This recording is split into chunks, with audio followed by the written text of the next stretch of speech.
We're talking with Captain Dick McKenna, the Executive Director of the Marine Exchange, and I found that when I mentioned the Marine Exchange, people say, "Good Lord, what is that?" So, Captain, first of all, welcome, and secondly, what is the Marine Exchange? Thank you, John. And you're very right. People are sometimes confused. We've actually had Marines show up for soap and shaving cream and things like that from time to time.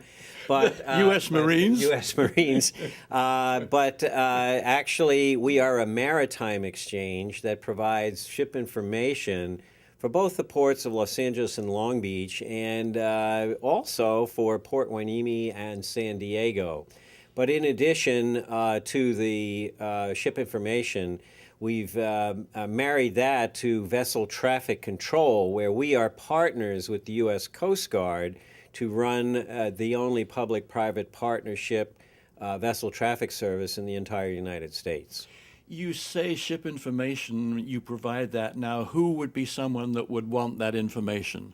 Well, all of the people who work the ports are very much involved in that ship information. Before the ship arrives? Before the ship arrives, and in some cases after it leaves. We have a database that goes all the way back to 1923 of every ship that has been in here.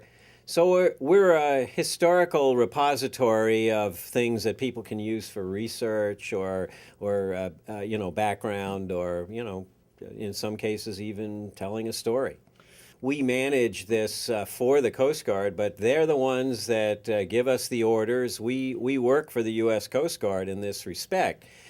The good thing about this is, though, that the industry has a say in this, and so it's a very complementary operation for both sides. We can facilitate a number of things for the Coast Guard that make it going a lot easier for them, and yet the industry feels so involved that everybody gets along, if you will. In another conversation that Captain McKenna and I had, Captain McKenna told me that the relationship that the Marine Exchange has is, quote, unique in all the United States. That's correct. Unique why? Unique because this is the only public-private partnership of its kind in the United States. We bring together not only the Coast Guard in running this vessel traffic service, but the participation of both ports with their pilot organizations, the state of California with the Office of Spill Prevention and Response, who actually work for Fish and Wildlife, the California Fish and Wildlife Service. And so it's quite the partnership. It's not, it just sort of works on so many levels, on a security level, on a safety and environmental level. There's a lot of things that play into this. We have actually had several instances of emergency medevacs that we could get involved in. We have a number of different events that happen, and I mean that's what we're here for, is to help possibly as a search and rescue, although that's a secondary mission. But we're constantly dealing with ships that may have a problem or so. Captain McKenna, does that refer to the U.S. Navy? That's correct. I'm a retired U.S. Navy captain. And this ship behind you? And the ship behind us is actually one of the prides and joys of the port of Los Angeles. This is a replica of the Irving Johnson, a brigantine that works under an organization called the Los Angeles Maritime Institute, or LAMI as the locals know it.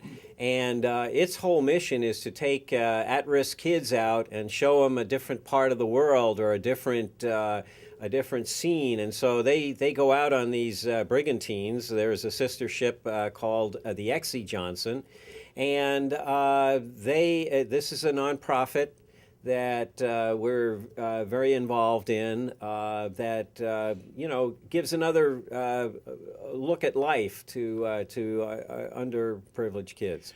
So this model is a ship or vessel that is actually in operation today. I mean, when I looked at it, if you're into maritime stuff, I sort of looked at that and thought, well, boy, that's something like from 1850, but maybe the actual ship is not that old. No, actually, it's probably less than 10 years old. I have to think about that. They were built right here.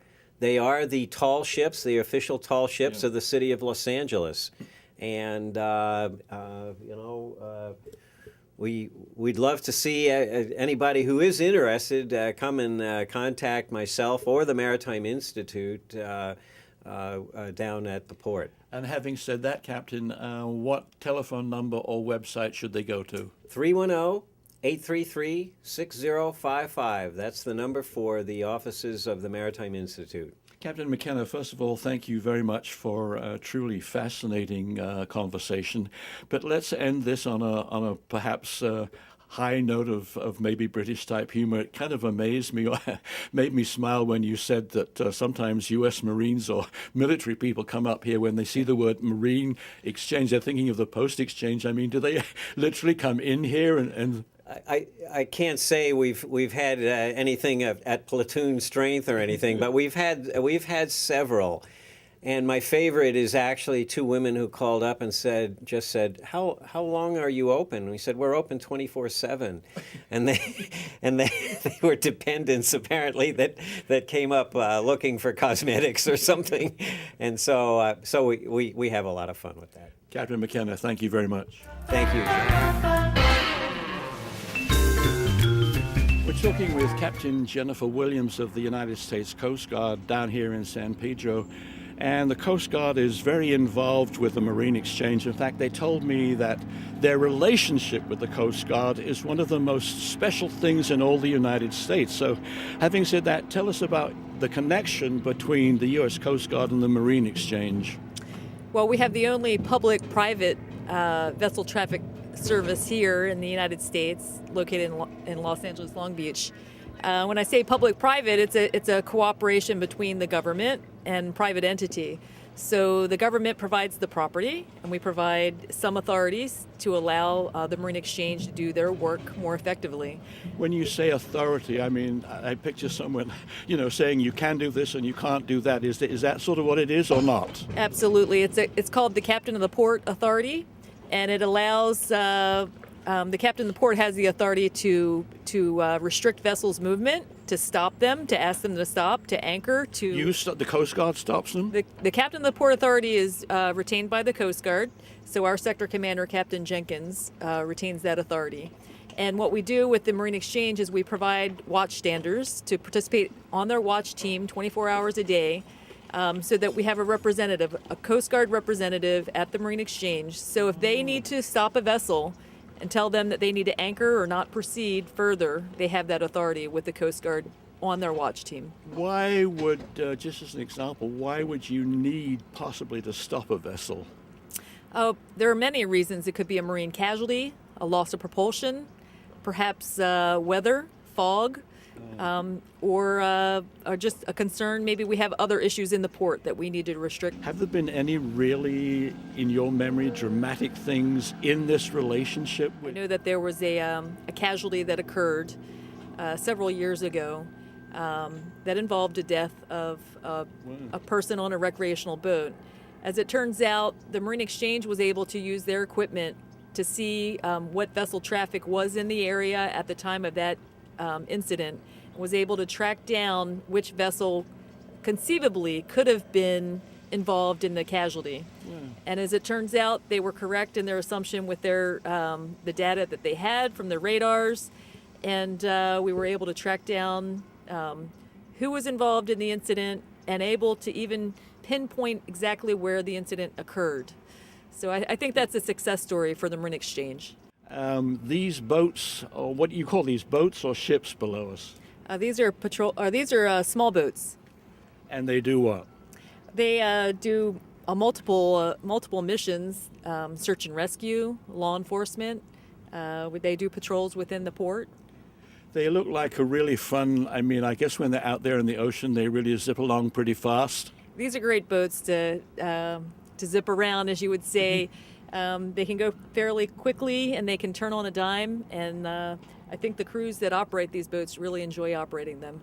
Is the U.S. Coast Guard I don't know, the sort of policeman of the ocean. And I know that in the background there is Palos Verdes, and there's been quite a few, gosh, I don't know, landings of unauthorized boats on the coast there. Can you talk a little bit about all of that? I can. Really, the Coast Guard has 11 statutory missions, but to simplify things, we're concerned about safety of life at sea, safety of property on the sea, and stewardship of our environment. So as far as being policemen of the sea, I would say yes, that's part of our statutory requirements, the law enforcement mission, whether it be drug interdiction or migrant interdiction, or ensuring that people don't spill oil into our waters. Those are many of our concerns that we have. Were your parents somehow nautical or Navy inclined? No, my father was a school teacher, and my mom is the mom of 12 kids, so she stayed home and Wow. took care of us. You look like you really enjoy what you do, and I think in life it's very important to do something that, hopefully you get paid for, but also something that you really enjoy. And obviously you do enjoy what you're doing. Absolutely. The Coast Guard's been a great career for me, and I think most people in the Coast Guard, if not all, would say the same thing. The missions that we do are very relevant to the port, facilitating commerce and safety and security within the port. And I think most people get a lot of satisfaction out of that, as I do.